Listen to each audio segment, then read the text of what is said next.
Samajwadi party के राष्ट्रीय अध्यक्ष अखिलेश यादव अगले साल होने वाले लोकसभा चुनाव की तैयारियों में जुट गए हैं। इसके लिए वे अपनी खास सोशल इंजीनियरिंग पर फोकस कर रहे हैं।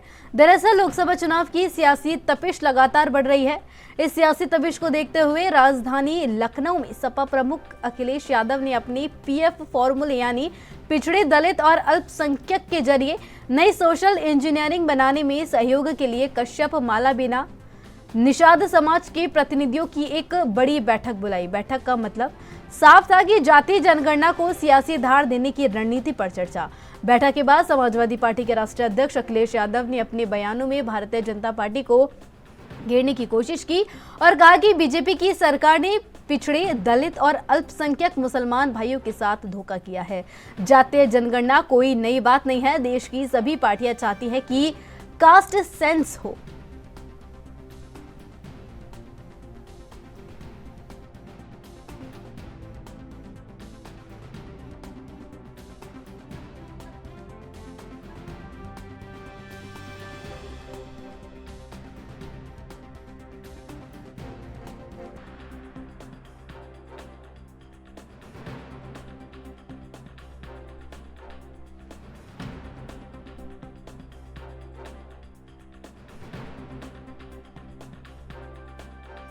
यादव अब 2024 के लोकसभा चुनाव की तैयारियों में जुट गए हैं, जिसको लेकर उन्होंने अपनी सोशल इंजीनियरिंग पर अब फोकस करना शुरू कर दिया है।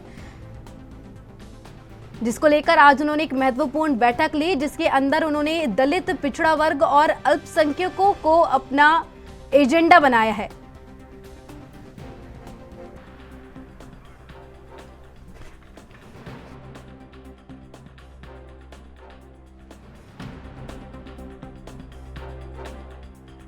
जीवन में जो उन्होंने समय समय पे घटनाओं पे जो अपनी बात रखी और किस तरीके से आंदोलन को सफल बनाया, थाली बजाने का आंदोलन हुआ, वो किस तरीके से जेल से भागे हैं और उस समय जो अखबार छपे थे इमरजेंसी के टाइम में, एडिटोरियल कुछ भी नहीं था उसमें, वो सब चीजें उस संग्रहालय में हैं। आने वाली पीढ़ी समझे, सोचे उसके बारे में। इसलिए समाजवादियों ने एक सोशलिस्ट म्यूजियम बनाया, लेकिन इस सरकार ने बर्बाद कर दिया। इस सरकार ने पूरी तरीके से इग्नोर किया है। आज सरकार के पास होता और सरकार चला रही होती तो न केवल आमदनी होती वहां से, क्योंकि टिकट लगी है, लोग आते देखने को, समाज में लोगों का संदेश जाता है कि आखिरकार लोकनायक जयप्रकाश जी ने क्या किया है। आपने उस म्यूजियम को बर्बाद कर दिया, क्योंकि बर्बाद आपने कर दिया इसलिए आप देखने नहीं देना चाहते।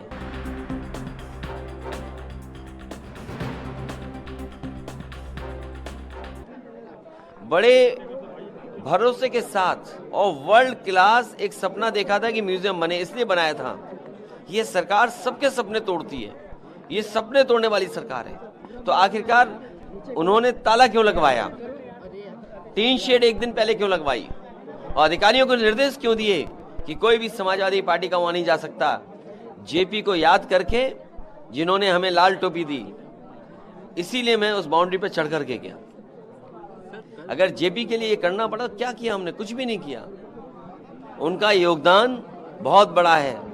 उनका नारा संपूर्ण क्रांति, जिसने कांग्रेस पार्टी को दिल्ली से हटा दिया था। सर, कल बीजेपी ने कहा कि कांग्रेस और समाजवादी पार्टी दोनों आतंकवादियों के समर्थक हैं, इसीलिए वो हमास के साथ खड़ी और युद्ध का साथ देती है। हम किसी आतंकवादी के साथ नहीं हैं।